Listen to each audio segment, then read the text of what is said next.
Bonjour, c'est Rachel Dufour. J'aimerais te lire aujourd'hui l'évangile du jour dans Luc 2, 41 à 51. Chaque année, les parents de Jésus se rendaient à Jérusalem pour la fête de la Pâque. Quand il eut 12 ans, ils montèrent en pèlerinage suivant la coutume. À la fin de la fête, comme ils s'en retournaient, le jeune Jésus resta à Jérusalem à l'insu de ses parents. Pensant qu'il était dans le convoi des pèlerins, ils firent une journée de chemin avant de le chercher parmi leurs parents et leurs connaissances. Ne le trouvant pas, ils retournèrent à Jérusalem en continuant à le chercher. C'est au bout de 3 jours qu'ils le trouvèrent dans le temple, assis au milieu des docteurs de la loi. Il les écoutait et leur posait des questions et tous ceux qui l'entendaient s'extasiaient sur son intelligence et sur ses réponses. En le voyant, ses parents furent frappés d'étonnement et sa mère lui dit « Mon enfant, pourquoi nous as-tu fait cela? Vois comme ton père et moi nous avons souffert en te cherchant. » Il leur dit « Comment se fait-il que vous m'ayez cherché ? Ne saviez-vous pas qu'il me faut être chez mon père ?» Mais ils ne comprirent pas ce qu'il leur disait. Il descendit avec eux pour se rendre à Nazareth et il leur était soumis. Sa mère gardait dans son cœur tous ces événements. C'est un épisode magnifique de la vie de Jésus qui nous montre son côté 100% humain et son côté 100% divin. J'aime bien regarder Jésus sous ces aspects-là en fait, parce que ça fait partie de qui il est. Le côté 100% divin, il savait qu'il avait besoin de s'occuper des affaires de son père et il était pleinement investi là. Et ce que j'aime dans cet épisode, à ce niveau-là, c'est que les docteurs de la loi, à ce moment-là de son histoire, étaient épatés, ils s'extasiaient de cette conversation avec Jésus.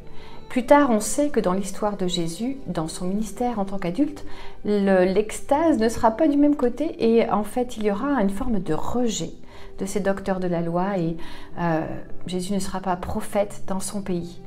Heureusement que son identité de fils de Dieu n'est pas liée au regard des autres parce que à ce moment-là, quand il avait 12 ans, il était reconnu, encensé pour qui il était en tant que fils de Dieu.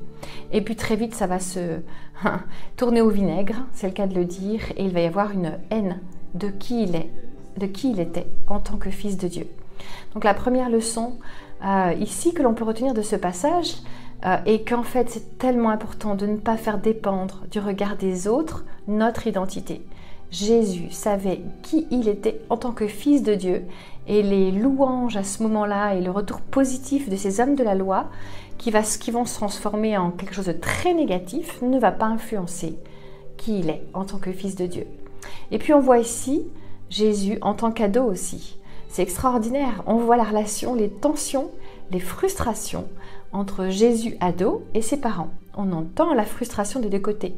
Les parents l'ont cherché, ne l'ont pas trouvé et Jésus dit « Mais pourquoi vous me cherchez? Vous savez très bien que je dois m'occuper des affaires de mon père. » On entend la frustration et on entend aussi les incompréhensions.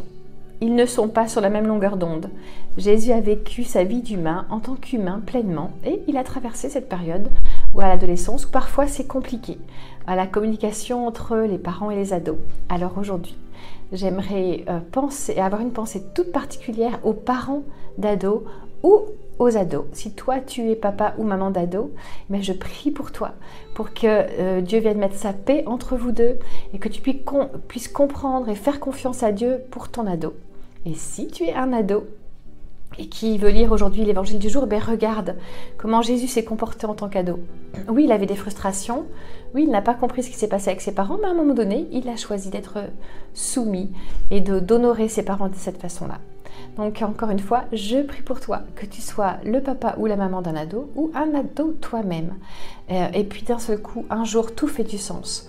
Avec l'âge, quand les ados grandissent, les enfants grandissent, eh bien, ces petits épisodes remplis de frustration nous permettent de trouver le sourire. Et je prie vraiment pour que tu puisses expérimenter quelque chose de spécial aujourd'hui avec ton ado. Que le Seigneur te bénisse. Si cette méditation t'a encouragé, pense à la partager autour de toi. Pour nous retrouver chaque jour, abonne-toi et active la cloche.